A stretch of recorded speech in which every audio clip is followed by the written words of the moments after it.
So the transfer portal is in full swing, and y'all know what that means. We have to sit down and talk about it. And today, we need to talk about several different names that have found a home out of the transfer portal. We need to talk about some names you need to be aware of, and we also need to talk about an institution that I'm going to be watching closely for some of these Texas A&M guys.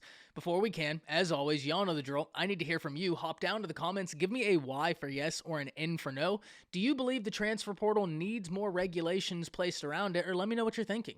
If you're new to the channel, be sure to subscribe. Hit that bell notification as I do constant college football content. You don't want to miss any of it, and if you enjoyed this content, be sure to like and comment down below. Those interactions may seem small, but they truly are massive to content creators such as myself, in both getting picked up and maintained by the YouTube algorithm. But having said all that, let's jump right into this, and I kind of want to start with that question and explain it, because I hear a lot of people talking about how the transfer portal in theory is positive, but in its current implementation leaves a lot to be desired. There's so much chaos around it, there's so many moving parts, and unfortunately there's so many players entering it who will not find a better situation. So does more need to be done? Does more regulation need to be done with it, or do we just need to let this run its course and let everything kind of equalize? Can't wait to hear from all of you on that. I see a lot of debate online about that, and I'm very interested in hearing y'all's opinions on it. So hop down to the comments, let me know what you're thinking there. But now, let's dive into some of these names, and we're going to start with Coach Prime in Colorado, already getting a win out of the transfer portal. Look,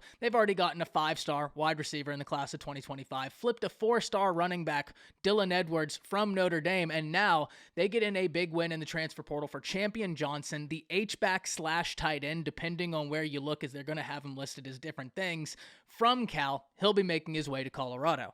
I talk about this at length. If you're implementing a new offense, some of your quarterback's best friends are tight ends and running backs, because you can get them the ball, you can have them as mismatches against linebackers, against safeties, and you can create havoc for a defense off those two positions alone. Make no mistake about it, I have every reason to believe that Shedeur Sanders and Coach Prime's offense is going to be explosive. Just look at what they did at Jackson State. Look who the offensive coordinator is, and look who the quarterback is, a guy who threw for a ton of yards and did not make a lot of mistakes in Shedeur Sanders. So I'm very interested in seeing what this offense looks like, but I'm really interested to see how Coach Prime continues addressing needs via the transfer portal as well as via recruiting. The staff he's assembled is very notable. We talked about Nick Williams today. Go check out that video. You don't want to miss it, because that's a name college football fans need to know.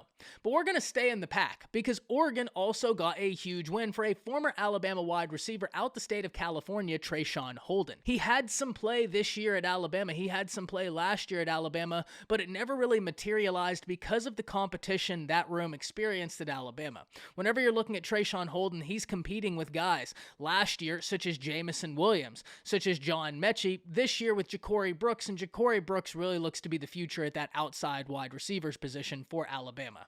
So Traeshon Holden finds his way back to the West Coast. Really interested to see what he does in this Oregon offense, because I'm interested to see the direction the Oregon offense takes after losing Kenny Dillingham to Arizona State. Super interested to see what the Sun Devils do. We talked about some of the hires they made a few weeks ago, or maybe it was a week ago. I can't really remember. So much content has gone out.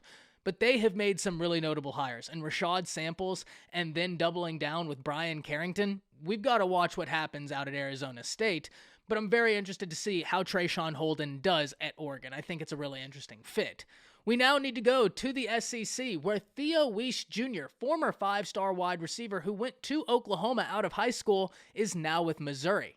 And Theo Wease Jr. is a really interesting wide receiver. The injury bug kept rearing its ugly head, but when healthy, I think he has got a ton of ability. I think this is someone who a lot of institutions were probably interested in, and I'm super intrigued to see what he's able to do at Missouri, because if he puts together a good year, he's going to be an interesting guy to watch come next NFL draft.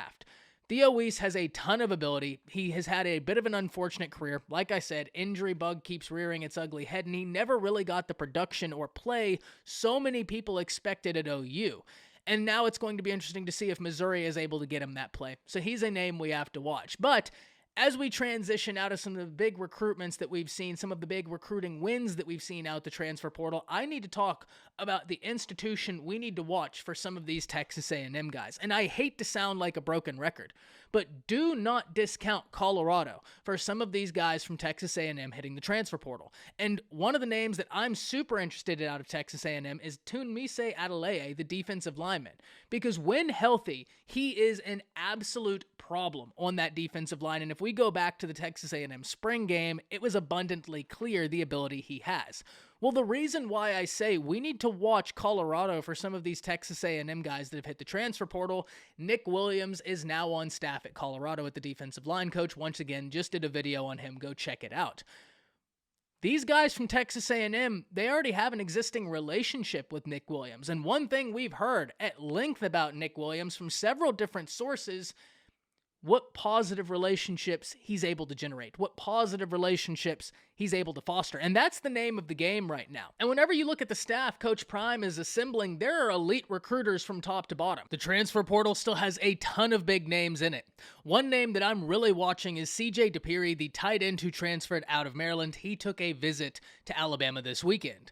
And if there was one position I'd bet that Alabama would probably look in the transfer portal this offseason, it would be that tight end position. Remember, one thing we talk about at length, if you're breaking in a new offensive system, a new quarterback, one of the best friends to that new quarterback can be great running back play and great tight end play, because you can utilize those positions as absolute mismatches against the defense, generate easy yardage for your quarterback to get them in rhythm. Alabama has talent at that tight end position in Amari Black and some of those younger guys, and I have a lot of faith that they are going to be mismatches, but what they don't have is a ton of experience. I think they look to address that, because that's something you're going to want with so much new along this Alabama offense going into next year. So I would bet CJ DePiri is a name we need to watch, but he is certainly not alone. And the transfer portal as a whole has still got so many talented players in it. Just look at the quarterback room.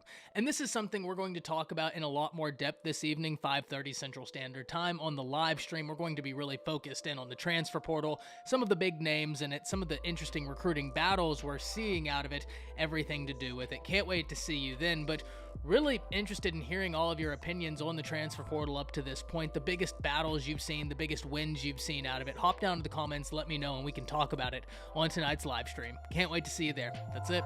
See you.